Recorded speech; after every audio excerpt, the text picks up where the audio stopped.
प्यारे बच्चों, अब हम पाठ 1 का अभ्यास कार्य करेंगे। प्रश्न 3, आपकी बात। धरती तक ऐसे झुक जाता जैसे हाथी सूंड नवाता। यहाँ इन 2 लाइनों का अर्थ क्या है कि कवि कहता है जब बादल झुकता है तो ऐसे लगता है जैसे हाथी सूंड झुकाता है। आपको भी बादलों में तरह तरह की आकृतियाँ दिखाई देती होंगी, उनके नाम लिखें। मुझे बादलों में जानवरों, पक्षियों, भगवानों और पहाड़ों की आकृतियाँ दिखाई देती हैं। ख, आपको कैसा लगता है? जब गर्मी में बादल सूरज को ढक लेते हैं तब आपको कैसा लगता है? जब गर्मी में बादल सूरज को ढक लेते हैं तो हमें बहुत अच्छा लगता है क्योंकि गर्मी कम हो जाती है। हमारी धरती पर जो रोशनी है, जो गर्मी है, वो सूरज की है और सूरज के सामने जब बादल आ जाते हैं तो सूरज की किरणें हमारी धरती तक पहुंच नहीं पाती, जिससे गर्मी कम हो जाती है। और जब सर्दी में बादल सूरज को ढक लेते हैं तब आपको कैसा लगता है?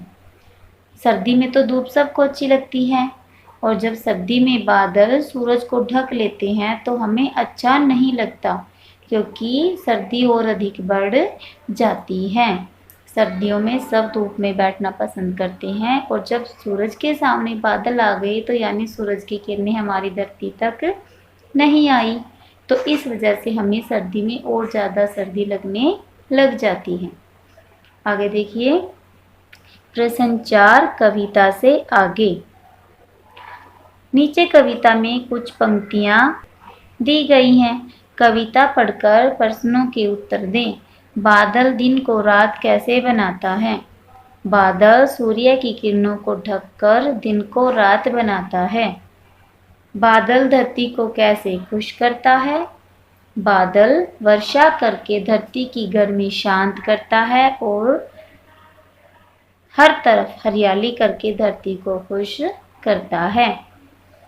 ख, झोले से बूंदे टपकाता। झोला होता है बस्ता, बैग, जो पहले के ज़माने में जो लोग लेके रखते थे, घर सा बना हुआ, जो लेडीज जो होती थी, औरतें घर पर ही उस थैले को बना देती थी, उसे झोला कहते थे। तो जैसे बादल ने अपने झोले से बूंदे धरती पर टपकाई, तो इस प्रकार यहाँ जो इनाम दिए गए हैं ये अपने झोले से क्या निकालेंगे?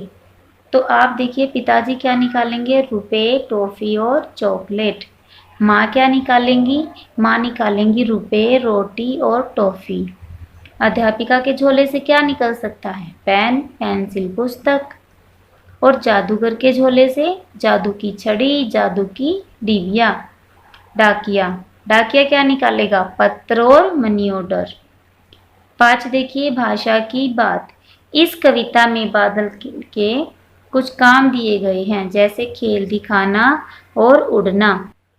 ऐसे ही कुछ और काम कविता में से छाट कर लिखे और उनसे वाक्य बनाए।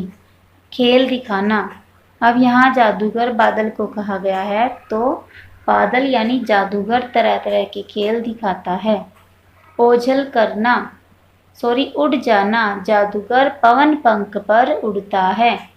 ओझल करना, जादूगर सूर्य को ओझल कर देता है, ओझल यानी छिपा देता है। रात बनाना, जादूगर दिन को रात बना देता है। जब बादल सूर्य को ढक लेता है तो क्या होता है? दिन को रात बना देता है। लुभाने वाला, जादूगर सबका मन लुभाने वाला है। कैसे लुभाता है? जब बादल वर्षा करता है, धरती हरी भरी हो जाती है, तो जिसको देखकर सबका मन आनंदित हो जाता है। सरसाने वाला, बादल वर्षा से धरती को सरसाने वाला है, यानी धरती को हरा भरा बनाने वाला है। आगे देखिए ख भाग। जादूगर शब्द जादू और गर शब्द से मिलकर बना है। ऐसे ही कुछ और शब्द बनाइए। जब हम 2 शब्दों को जोड़कर कोई तीसरा शब्द बनाते हैं तो 2 शब्द जो छोटे 2 शब्द हैं उनका अर्थ कुछ और होता है, लेकिन जब वो मिल जाते हैं तो उनसे जो शब्द बनता है उसका अर्थ कुछ और होता है। जैसे यहाँ जादू, जादू एक काम है जो जादूगर दिखाता है।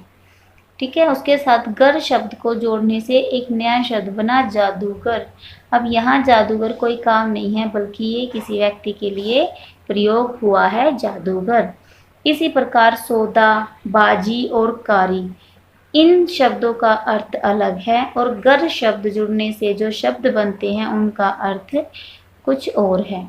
सौदा, सौदा होता है मोल भाव करना, तोल भाव करना, और गर शब्द में लगाने के बाद जो नया शब्द बनता है सौदागर, तो ये व्यापारी के लिए यूज होता है जो मोल भाव करते हैं, वस्तुओं का लेन देन करते हैं।